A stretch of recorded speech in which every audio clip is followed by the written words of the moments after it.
नमस्कार प्रेक्षकांनो, स्वागत आहे आपल्या मराठी यूट्यूब चॅनलवर।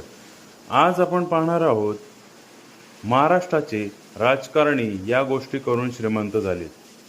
पहिलं, टेंडर मॅन्युप्युलेशन।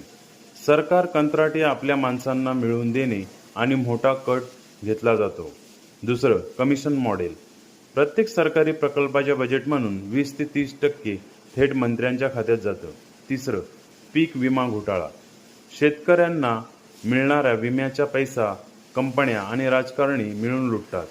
चौथं, ट्रान्सफर इंडस्ट्री। पोलीस, तहसीलदार, कलेक्टर यांच्या बदल्या ठरवित रकमेत केल्या जातात। पाचवं, कमिशन मिशन कंपाऊंडिंग। मोठ्या कंपन्यांना नियमशिथिलता देऊन अंडर टेबल डील्स केले जातात। सहावं, शेती जमीन इंडस्ट्रियल झोनमध्ये कन्व्हर्जन। टोकन रेटला जमीन खरेदी करून हजारपट नफा कमवते।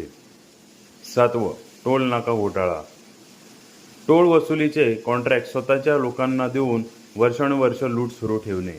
आठवं, स्मार्ट सिटी फंड डायव्हर्जन। शहरे सुधारण्याच्या नावाखाली हजारो कोटीचे बिल फुगवून पैसा लाटला जातो। नववं, रेती माफिया सांभाळणे। अवैध वाळू उपसा करून महसूल खात्याच्या मोठ्या प्रमाणात दलाली घेणे। 10वं, सरकारी मदत योजनांवर टक्केवारी। गोरगरिबांसाठी असलेल्या योजनांवर स्थानिक पुढारी 30 ते 40% कमिशन घेतात। 11वं, शासकीय जमिनी विक्री घोटाळा। कोट्यावधीच्या जमिनी कवडी मुळात खाजगी कंपन्यांना देऊन स्वतःचा फायदा कमवणे। 12वं, शाळा आणि महाविद्यालय घोटाळा।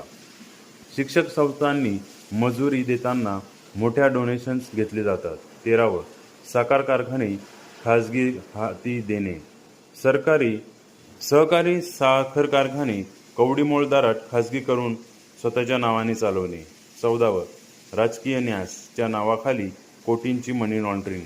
सेवा संस्थांच्या नावाखाली ब्लॅक मनी व्हाईट करणे। 15वं, औद्योगिक धोरणांवर फेरफार। मोठ्या कंपन्यांना सवलती देऊन मागच्या दराने पैसे घेणे। 16वं, रिअल इस्टेट सिंडिकेट। मोठ्या प्रोजेक्टसाठी बिल्डर लॉबीजला फायद्याचे नियम बनवून पैसे उकळणे। 17वं, गुटखा आणि दारू माफिया संरक्षण। बंदी असतानाही मोठ्या खेपांवर नजर ठेवायची नाही, फक्त हप्ते घ्यायचे। 18वं, हॉस्पिटल घोटाळा।